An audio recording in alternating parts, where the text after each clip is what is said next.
Au théâtre en général pour dire, on va préparer une scène, une impro. Le projet, quand on nous l'a présenté, c'était un projet qu'on nous disait que c'était pour avoir confiance en soi. Ce qui était difficile pour moi il y a encore un an. Ça m'a permis d'avoir un petit peu plus confiance en moi. Avant, moi j'ai été timide, il n'y a pas parlé avec tout le monde.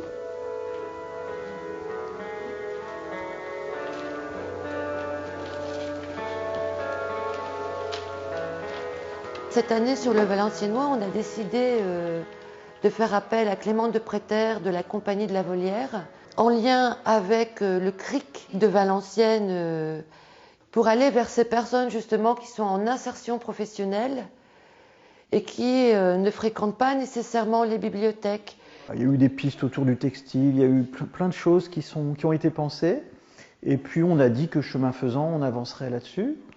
Et là, effectivement, il y avait cet enjeu peut-être de pouvoir travailler avec un groupe sur une des deux agglos, parce que sur notre arrondissement, on a deux agglomérations, une qui s'appelle la comité d'agglomération Valenciennes Métropole et une qui s'appelle la comité d'agglomération Porte du Hainaut. L'idée, c'était de partir sur un projet d'écriture pour développer un petit peu le potentiel d'écriture des dames. Et on a eu une dizaine de personnes qui étaient d'accord pour participer à cet atelier-là qui s'est fait en trois séances. Et l'idée d'aller vers les mots, l'écriture et la mise en scène, ça leur a non seulement pas fait peur, mais quelque part, ils étaient un peu attirés par ça. C'est vrai qu'après, ils sont partis sur toute autre chose. Avec Clément, ils ont décidé de parler un petit peu d'une journée particulière que les dames ont vécue. Et c'était pas plus mal finalement, puisque chacune a parlé à sa façon, avec ses propres mots. Ce projet, c'est ça. C'est comment nous, dans notre rôle du CRIC, on peut à la fois aller chercher de l'expertise et de l'expérience artistique, de la mise en relation avec un travailleur social et de la mise en relation avec des publics. Autour d'une dynamique, là on était sur l'illettrisme, enfin en tout cas la lutte contre l'illettrisme et ce rapport aux mots et la mise en bouche. Parce que finalement c'est ça qu'on vivait à ce moment-là, c'était une véritable rencontre entre l'écriture, la lecture, entre une pratique théâtrale, artistique. Il y a beaucoup de pudeur au départ, on raconte de la fiction et petit à petit le côté fictionnel s'effrite et les gens parlent d'eux. Au début, bon, on cherche, et après une fois qu'on a couché une ligne, deux lignes, trois lignes, après ça vient tout seul et on noircit des feuilles et des feuilles et on en met tellement qu'après il faut réduire parce que sinon c'est plus fini. Pour trouver des rimes, c'était un petit peu difficile. Je pense chaque jour, pendant la semaine, j'ai trouvé une phrase. Et à la fois, c'était réussir. Le Père Noël. J'étais dans une grande salle des fêtes. Je préparais le gâteau et le spectacle de Noël. Donc il a fallu soit inventer des histoires ou des trucs réels qui nous sont arrivés. Comme moi j'ai dit une histoire réelle. C'est un fait réel, ça n'a pas été inventé. Et donc j'ai voulu raconter comment ça s'est passé, comment ça s'est déroulé, etc. Mon histoire, c'est Amour dans le parc. Passer une journée avec un inconnu. C'est un madame, c'est divorcé. C'est très très triste et seul, il n'y a pas personne. Et après, chercher son copain. Après, c'est très heureux. Alors, elle a été inventée, mais un petit peu de fait réel aussi, quelque part. Parce que j'ai vu autour de moi qu'il y avait des personnes âgées qui étaient en souffrance, ils étaient tristes, isolés, parce qu'il n'y avait pas beaucoup de familles qui venaient les voir. Donc j'ai un petit peu inventé, mais quelque part on peut dire que c'est du vrai. Chaque fois, je viens dans ce parc et personne ne m'a regardé ou adressé la parole à part nous. Nous avons quitté le parc des étoiles main dans la main.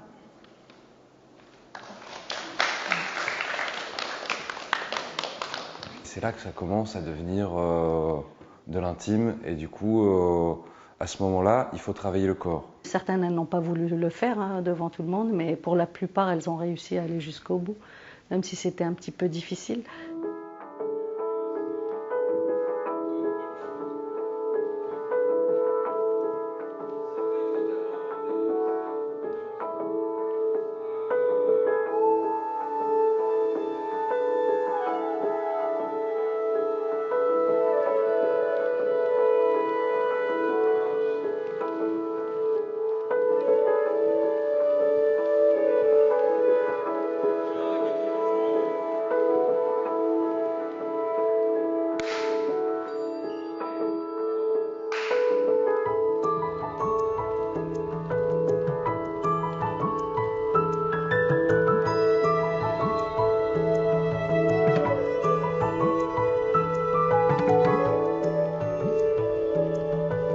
Et c'est vrai qu'on n'est pas seulement à regarder des choses, hein, on veut aussi être acteur de quelque chose. Donc c'est vrai que dans les parcours, il y a toujours des moments où on va produire. Ça peut être des textes dans l'écriture, ça peut être des photos grâce au soutien d'un photographe, ça peut être d'être mis sur scène avec les mots qu'on aura été chercher parfois ou qu'on aura produit.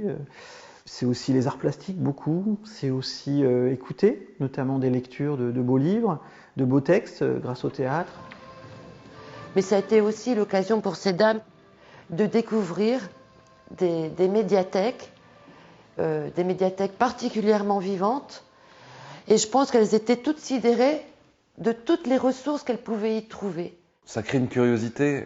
Les gens, dès qu'ils voient quelque chose qu'ils ne comprennent pas, au lieu de se contenter de cet état de fait et de se dire c'est pas pour moi et de fermer le livre, du coup ils vont chercher dans le dictionnaire ou dans le smartphone pour avoir la définition. Et du coup c'est réapprendre le plaisir de ça, le plaisir d'apprendre.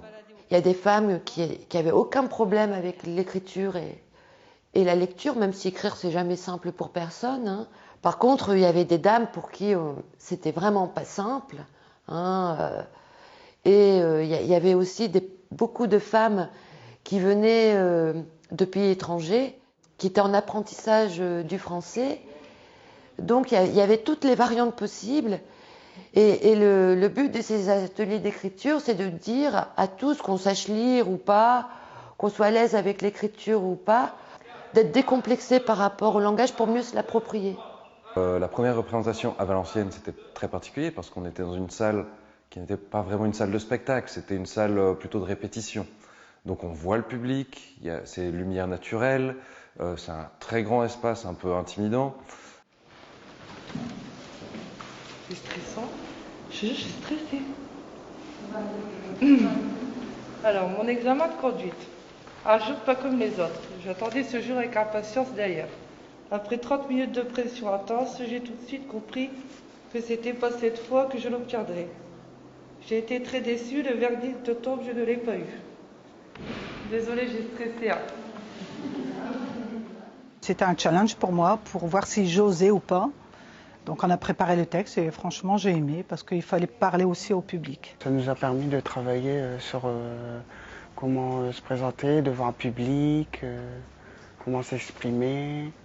Je ne vais pas dire que c'était facile, parce qu'effectivement il y avait des personnes autres que nos collègues. De toute façon, personne ne voulait parler. Hein. On avait prévenu Clément, oh non, non, on parle pas.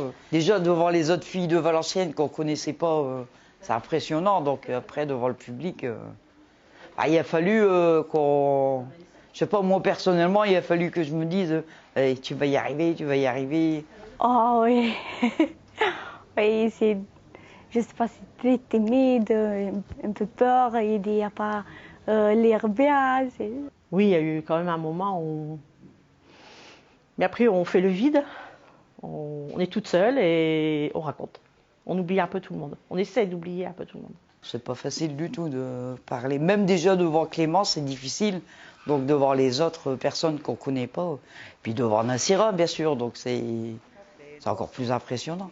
On a toujours du mal à les pousser un petit peu à aller parce que c'est quand même nouveau pour elles. Elles ne comprennent pas, elles sont là pour faire du repassage et puis on leur demande aussi de faire d'autres choses. Donc je leur explique que c'est pour elles. Hein. Ça permet déjà de découvrir un petit peu un autre monde, le monde culturel déjà. Tout ce qui est médiathèque, puisque Nathalie Laurette, elle est venue, elle a présenté un petit peu les activités que la médiathèque propose. Et puis c'était un exercice à l'oral qui est très bien. Hein. Même quand elles cherchent un travail, elles sont appelées aussi à se présenter, à parler justement face à un employeur et je leur dis toujours que ça fait partie justement de ces démarches dont elles ont besoin, de ces capacités dont elles ont besoin pour la suite, puisqu'elles sont là aussi pour le travail, principalement. Humainement, c'est incroyable, parce qu'on voit des physiques qui changent, des gens qui se tiennent différemment, ils passent de quelque chose un peu rabougri comme ça, à d'un coup ça s'ouvre, on a un visage qui rayonne, on a toutes ces choses-là. Ça a donné une toute autre dimension au même spectacle en réalité. Il y avait plus d'intimité, plus de chaleur, plus d'émotion en fait au final. Et tout le monde a été très très enchanté de cette deuxième séance. Et le public était plus en confiance. Elle me prend entre ses bras et m'embrasse. Étonnée, je lui demande « Pourquoi ce geste maternel ?» C'est pas facile de lire un texte qu'on a produit, on l'a vu. Il y avait beaucoup d'émotions, mais je pense que Clément, Mauro, on était tous d'accord que ces moments-là étaient prétexte, bien sûr, à découvrir une médiathèque, celle des Caudins et celle de l'Odyssée à Valenciennes. C'est des beaux endroits et c'était un bel écrin pour valoriser ce travail d'écriture qu'elles avaient fait avec beaucoup de cœur. Et je trouvais important qu'on entende ces textes écrits par ces femmes dans un endroit aussi qui les valorise, quoi. Puis elles se découvrent autrement entre elles, puisqu'elles vont parler autre chose que le travail. Et c'est très enrichissant, je pense, pour elles. Il y avait la pause, donc ça leur a permis effectivement, oui, de connaître d'autres personnes. D'ailleurs, il y a eu des amitiés qui se sont liées avec d'autres filles, même ça s'est fait en une seule journée. Mais elles ont rencontré d'autres personnes qui sont comme elles, dans les mêmes situations. Et c'est bien aussi de se dire, ah tiens, finalement, on a le même vécu, on rencontre les mêmes problématiques, on a la même hésitation, la même peur. Et c'est rassurant quelque part pour certaines. Et puis moi, je les découvre autrement. Hein. Moi, je ne les connais pas sur ce volet-là personnel. Donc le fait qu'elles aient raconté ces petites anecdotes et des petites journées spéciales pour elles, oui, ça nous rapproche déjà plus. Et puis je suis surprise de ce qu'elles vivent et de ce qu'elles peuvent dire et de ce qu'elles sont capables de faire finalement. Parce qu'il y a des personnes que je n'ai jamais entendues parler ici. On les voit rarement, elles sont vraiment très effacées. Et puis là, elles ont quand même fini par parler d'elles-mêmes timidement, mais elles l'ont fait quand même. Donc moi aussi, ça me permet de les connaître un peu plus. Personnellement, moi, ça m'a fait du bien et ça peut permettre à certaines personnes de sortir de leur carapace, de voir qu'on les écoute, qu'ils peuvent s'exprimer et ça peut peut-être les sortir de pas mal de soucis et tout, de pouvoir s'exprimer. Merci à toutes ces personnes qui m'ont fait, qui me font et me feront toujours confiance. Je crois en moi et à l'avenir. Ça sera à refaire, ouais. Si, c'est vrai que ouais, c'est une belle expérience que j'ai faite. Le fait de passer par l'écriture et le fait d'exprimer, de dire leur texte, combien ça... Oui, elles l'ont dit, ça nous donne envie de croire à l'avenir. Et ça me paraît vraiment essentiel. Et je me dis, quand j'entends ça, je me dis, voilà, Paris réussi, quoi.